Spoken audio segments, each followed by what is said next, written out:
Kita dicipta oleh Allah adalah untuk ibadah. Sebagaimana firman Allah, "Wa ma khalaqtul jinna wal insa illa liya'budun." Nah, adanya kita dicipta Allah ini adalah untuk ibadah. Di luar kita ada makhluk juga yang bernama jin, dicipta juga untuk ibadah.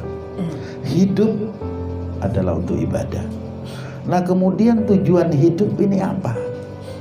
Kalau kita dicipta oleh Allah untuk ibadah, kemudian tujuan hidup kita ini apa?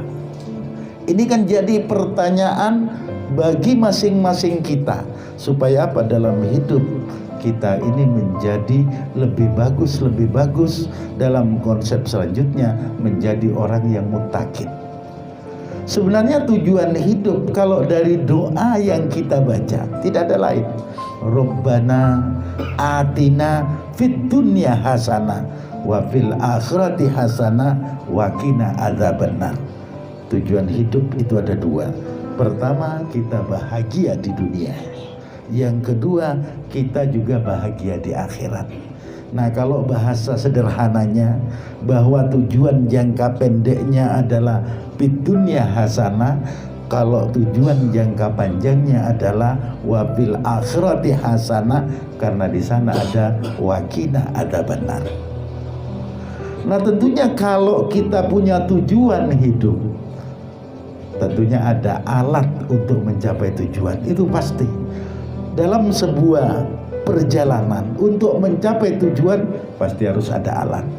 Nah, salah satu alat untuk mencapai tujuan bahagia di dunia dan bahagia di akhirat menurut Al-Quran, pertama adalah anfus, nafsu, diri kita. Ini pertama. Yang kedua menurut Al-Quran adalah amwal, malun, jamaknya amwal, jadi harta. Harta ini adalah sarana, alat untuk mencapai tujuan kebahagiaan di dunia dan tujuan kebahagiaan di akhirat. Lalu bagaimana dengan yang namanya diri atau anfus atau nafsu? Nah, diri yang dimaksud sebagai alat skill, ini sebagai alat keterampilan, sama ya, skill keterampilan, kemudian penalaran intelektual, ilmu, profesi, jabatan dan apa saja ini adalah masuk dalam golongan atau kategori anfus, diri kita. Diri kita di dunia ingin berhasil harus punya skill. Artinya skill ini yang bermanfaat untuk diri dan orang lain. Enek sing roto-roto etan takon, lek tadi copet apa bagian teko skill. Nah, copet itu skill tapi tidak bermanfaat untuk orang lain. Artinya skill satu keterampilan, pertukangan dan sebagainya, ini namanya masuk golongan nafsun, dan ini untuk mencapai tujuan jangka pendeknya dunia dan bisa juga untuk jangka panjang akhirat. Kemudian yang namanya harta. Nah, ini juga bisa sebagai sarana, sebagai alat untuk tujuan di dunia dan juga tujuan di akhirat sebagai jangka panjang. Nah, kita tidak berbicara tentang masalah pribadi, profesi dan sebagainya. Kita berbicara seputar amwal, seputar harta. Berbicara harta, manusia modern ini kadang-kadang perhitungannya luar biasa. Kita menganut kepada filosofi celengan. Coba kita lihat. Celengan ini kan kata dasarnya celeng. Walaupun sekarang tempatnya untuk naruh duit itu berupa macan, tidak disebut macanan, pasti tetap disebut celengan. Walaupun ini juga kotak, semacam kotak amal ditaruh di rumah, pasti kalau nyuruh anaknya duit celengan, nah, pasti dianggap celengan. Nah, kenapa kok bahasa filosofinya ini celeng? Karena kadang-kadang ini adalah menggambarkan kepada pribadi manusia bahwa manusia kalau sudah pegang harta ditumpuk, watak celeng, pertama main serutuk. Prinsip serutuk ini adalah tamak bin serakah. Pokoknya ada duit masuk, ada duit masuk. Kadang-kadang sholat Jumat ada kotak amal jalan pura-pura turu, wes kelotak pura-pura tangi langsung dipindah, padahal orangnya mampu. Nah ini pura-pura tidak tahu, pura-pura lupa, karena tadi di rumahnya sudah mengikuti paham yang namanya paham celengan. Dan lagi kalau sudah paham celengan ini juga pelit super. Buktinya kalau kita lihat celeng, kalau supaya temennya tidak makan dengan makanan yang ada di depannya, dia kencingi itu makanan. Supaya apa? Celeng-celeng yang lain tidak menyentuhnya. Nah juga gambarannya orang pelit begitu. Ada tetangganya menderita, ada tetangganya susah, ada tetangganya terpuruk secara ekonomi. Dia tidak pernah melihat, dia tidak pernah memperhatikan, dia tidak pernah setuju dengan sikap orang itu. Kadang-kadang malah ngomel. Yode orang males gak gelem megai, gayane gaya sarjana, sarungan saja kemana-mana, kan begitu. Itu sarjana. Saya termasuk golongannya sarjana, sarungan saja kemana-mana. Nah di sini. Nah ini tentunya gaya-gaya model ini jadi penghinaan, terutama santri, ustadz, kan begitu penampilannya. Tapi dia adalah orang mulia karena ngajarkan satu alit yang dibutuhkan orang lain. Ojo dihina sarjana. Itu loh. Ini dia, tapi secara hakikat dia memang sarjana, sirajuna. Dia yang menyinari kami, dia yang menyinari umat, dia yang menyinari orang-orang yang bodoh jadi pinter. Ini adalah sirajuna. Cuma penghinaannya diplesetkan jadi sarjana, yang bahasa itu adalah bahasa pelecehan secara intelektual. Sedikit keplesannya begitu. Nah kemudian dari harta ini, karena apa? Karena persoalan harta adalah persoalan manusia. Karena ekonomi, apalagi zaman sekarang ekonomi terpuruk gara-gara COVID-19. Nah tentunya orang kaya harus bisa membantu orang miskin, sampai orang itu tidak bisa masuk surga kalau memang orang pelitnya super. Nah di sini sampai dikatakan pelit super mengantarkan dia untuk hanya sebatas pintunya surga. Nah makanya kalau orang ibadah tahajud, sholat malam sudah merasa paling bagus, saya sholat malam misalnya 500 rakaat, itu adalah amalia individual, amalia pribadi. Haji sudah 4 kali, umroh sudah 10 kali. Tapi sementara tetangganya miskin di sebelahnya, anak yatim yang butuh santunan, orang miskin yang butuh bantuan, dia tidak sentuh. Apa artinya? Karena apa? Karena ibadah sosial, amal yang bersifat sosial ini lebih utama.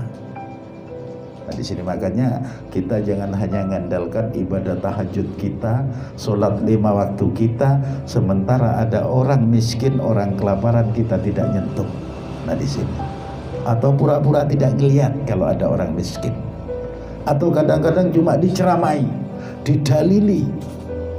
Nah sehingga orang miskin itu bukan tambah kenyang perutnya, maka tambah tersinggung hatinya, tambah panas telinganya, tambah berat untuk dia berbuat baik mengikuti orang itu karena banyak penghinaan di sini. Makanya dalam kitab diterangkan bahwa orang yang beramal, orang yang senang sodako, orang yang rajin memberi orang, dia memiliki 5 keuntungan. Pertama, taziduhum fi amwalihim, hartanya bertambah. Nah harta bertambah inilah yang dimaksudkan dengan barokah. Nah kalau orang barokah, kalau pakai pembanding bahasa barokah itu laut. Coba laut diambil ikannya berton-ton, kira-kira ikan di laut berkurang apa tidak? Tidak, tetap selalu ada.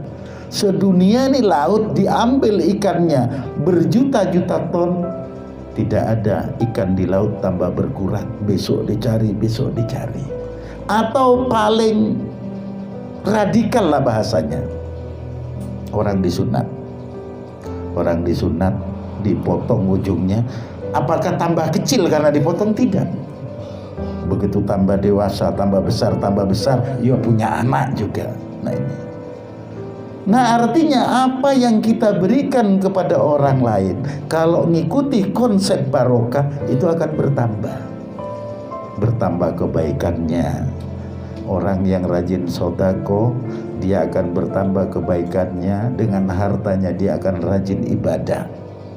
Nah di sini, yang sakit kalau barokah, sakitnya akan mengantarkan dia ingat kepada Allah. Ini namanya barokah.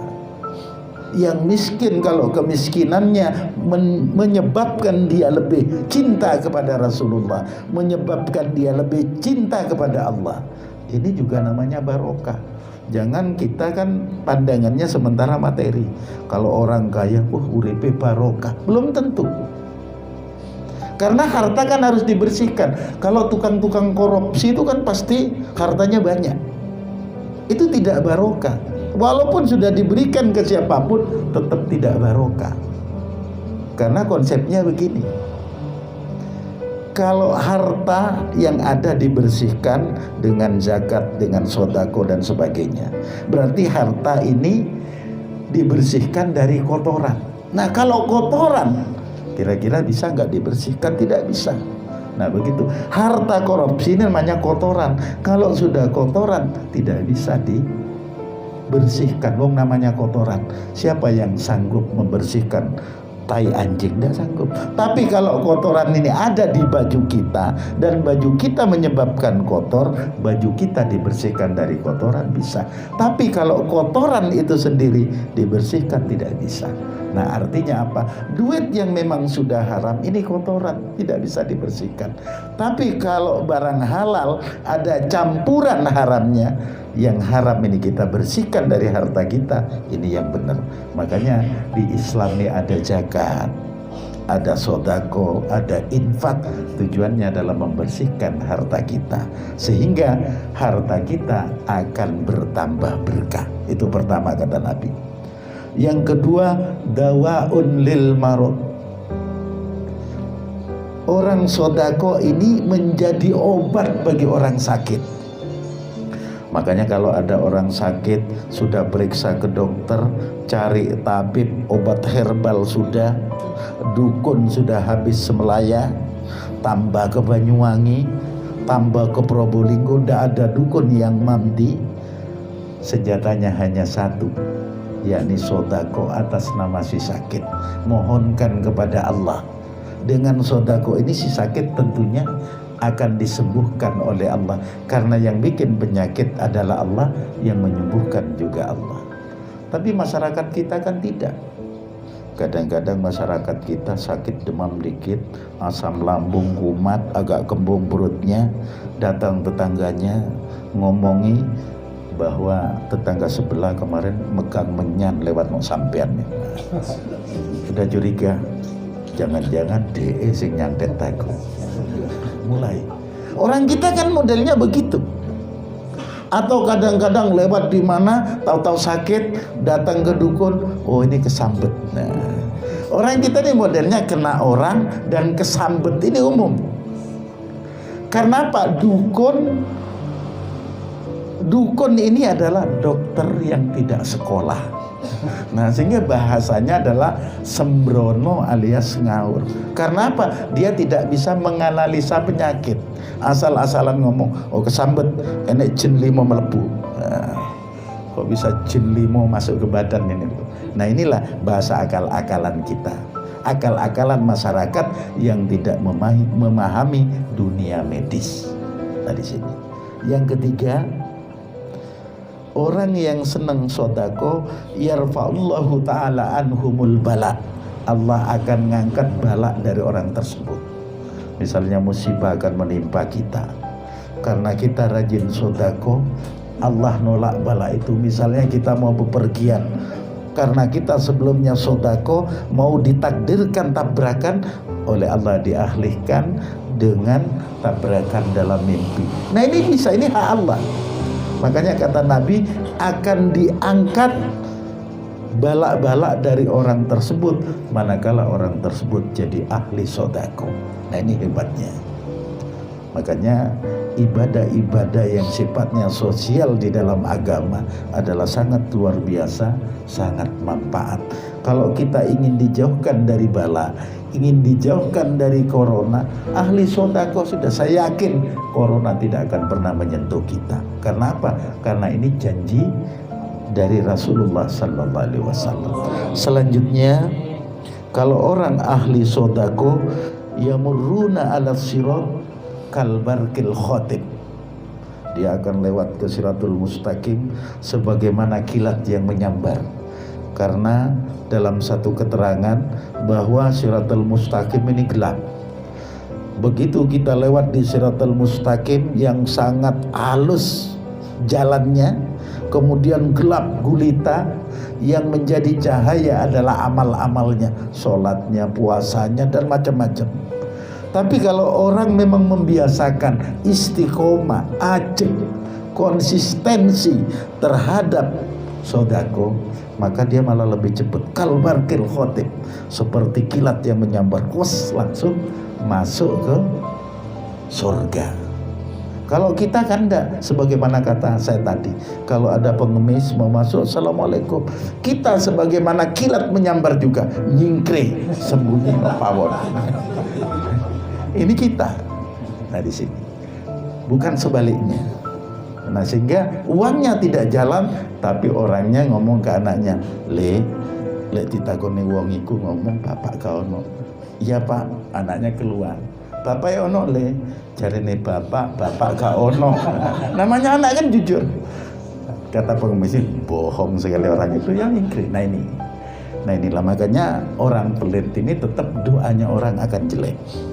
Yang terakhir, bahwa orang ahli sedekah adalah yadkhulul jannata bi ghairi hisab wala adzabin. Artinya dia masuk ke surga tanpa hisab dan tanpa siksa. Coba, orang ahli sedekah dimasukkan ke surga oleh Allah dengan tanpa hisab dan tanpa siksa. Artinya tidak melewati pintunya neraka. Makanya ini kalau dikiaskan ke dunia, kalau ada rumah tangga selalu silang sengkarut, selalu ada konflik kecil-kecilan jadi besar-besaran, niatkan aja sedekah. Misalnya niat saya sedekah kepada si A biar bojoku nggak rewel, misalnya disedekahi, itu bisa. Biar istri saya manut, istri saya taat, bisa. Karena apa? Nanti Allah yang ngolah hatinya, nanti Allah yang membimbing hatinya, dan nanti Allah yang berikan hidayah kepada istri kita, keluarga kita, agar menjadi soleh, menjadi orang baik, dan menjadi orang yang penuh dengan kesadaran terhadap agama kita. Nah ini tentunya. Nah, menjadi orang ahli sedekah adalah satu kemuliaan, yang kemuliaan ini akan didapatkan kita di dunia sebagai jangka panjang tujuan hidup, dan akan didapatkan di akhirat sebagai juga tujuan hidup kita yang terakhir, dan terbebas dari siksa api neraka. Ini tujuan kita. Mudah-mudahan kita menjadi orang yang ahli sedekah, yang ahli berbuat baik, sehingga kita bahagia di dunia dan bahagia di akhirat. Saya akhiri, wassalamualaikum warahmatullahi wabarakatuh.